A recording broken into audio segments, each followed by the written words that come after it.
Welcome back, everyone. So today we're going to be looking at Satan, the Great Seducer. It's a shorter segment. I hope you enjoy it.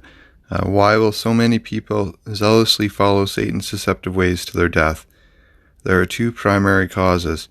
The first arises from human nature and man's innate hostility towards God's ways, Romans 8:7.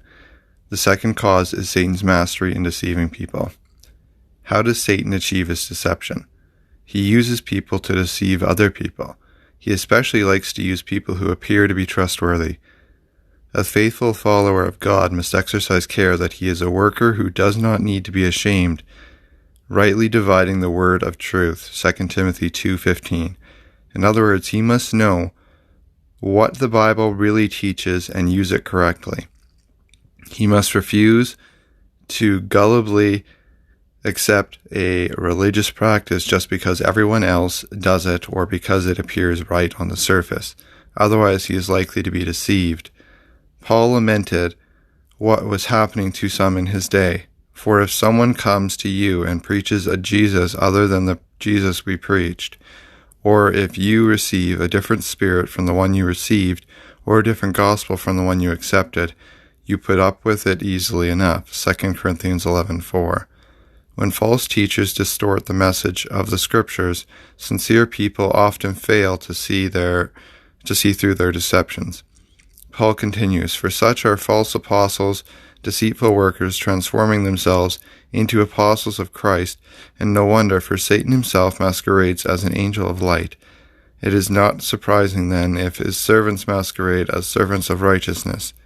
Their end will be what their actions deserve," verses 13 to 15.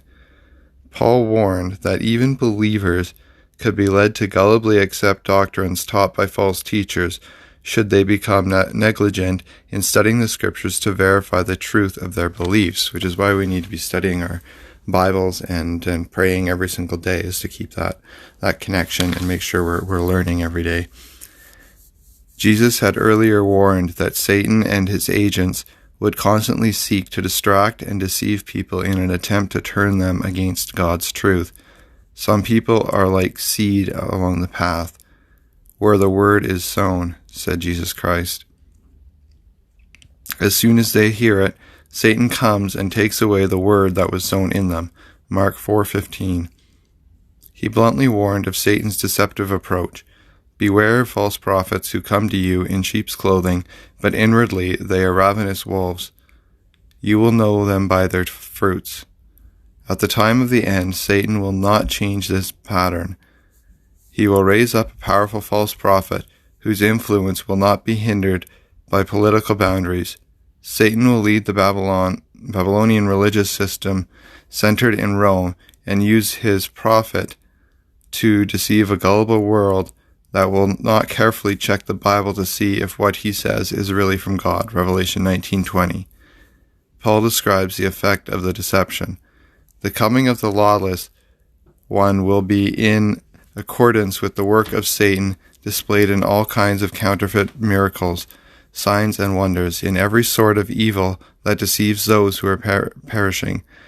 They perish because they refuse to love the truth and be saved. For this reason, God sends them a powerful delusion so that they will believe the lie, and so that all will be condemned who have not believed the truth, but have delighted in wickedness. 2 Thessalonians 2:9-12. Never underestimate the skills Satan uses to deceive humanity. The book of Revelation plainly says he is that ancient serpent called the devil or Satan, who leads the whole world astray, Revelation 12:9. Thanks for listening, everybody. Tomorrow we'll be looking at Christ's victory in the destruction of Satan's kingdom.